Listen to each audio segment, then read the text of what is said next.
సాధారణంగా నెమలిని జంతు ప్రదర్శనశాలలో బంధించి చూస్తుంటాం. ఆ బందికణలో నెమలి ఆడి నాట్యానికి నడిచే నడకను చూసి మెమర్చిపోతాం. ఓసారి నెమలి పింఛం విప్పితే చూద్దామని చాలా ఆసక్తిగా చూస్తాం. కానీ అక్కడ ఒకసారి కాదు, ఎప్పటికీ నెమలి పింఛం విప్పుతూ అందరినీ ఆకట్టుకుంటుంది. దారిన పోయేవారంతా సెల్ఫీలు తీసుకుంటుంటే అభయం కోరి వచ్చిన భక్తులకు అమ్మవార్లే దర్శనం అందిస్తుంది ఈ మయూరి.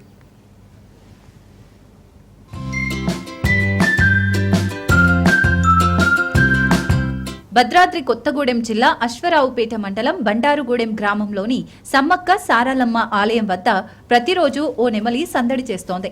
ప్రతిరోజు ఉదయం 8 గంటలకి ఆలయం వద్దకు చేరుకునే నెమలి సరిగ్గా సాయంత్రం 4 గంటలకు తిరిగి సమయానికి అడవి బాట పడుతుంది.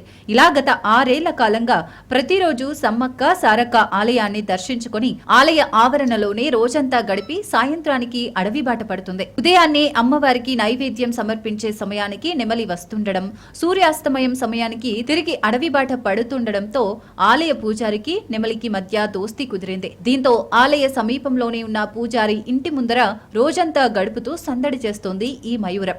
గత 6 ఏళ్లుగా ప్రతిరోజు వస్తూ ఉండటంతో ఆలయ పూజారి చిన్నబాబు ఈ మయూరంకి పేరు పెట్టారు. నెమలిని మల్లు అని పేరు పెట్టి పిలుస్తూ ఆజ్ఞాపిస్తుండడం విశేషం.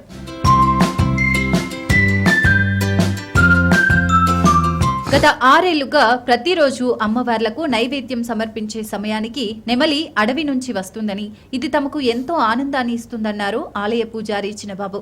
ఇక్కడికి వచ్చే కొందరు భక్తులు అమ్మవారు నెమలిలా దర్శనమిస్తుందని నమ్ముతారని తెలిపారు. గత 6 ఏళ్లుగా ప్రతిరోజు వస్తుండటంతో పేరు కూడా పెట్టినట్లు తెలిపారు.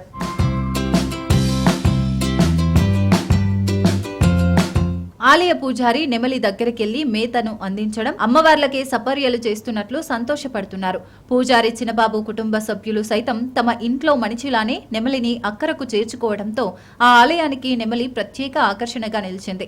నిత్యం ఆలయానికొచ్చే భక్తులు సాక్షాత్తు అమ్మవారే నెమలి రూపంలో ఇక్కడ ఉంటున్నారని విశ్వసిస్తున్నారు. అదే దారిన పోయే వారంతా నెమలితో సెల్ఫీలు తీసుకునేందుకు ఉత్సాహం చూపిస్తున్నారు.